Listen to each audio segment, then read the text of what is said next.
сортировку делаем шкур. Какие-то идут на папахи, какие-то мы подбираем по ворсу, они идут ну, на ушанки, например.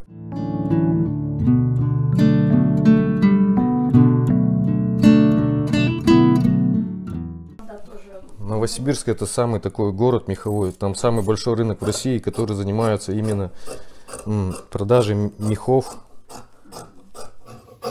и сопутствующей фурнитуры. Это именно Новосибирск.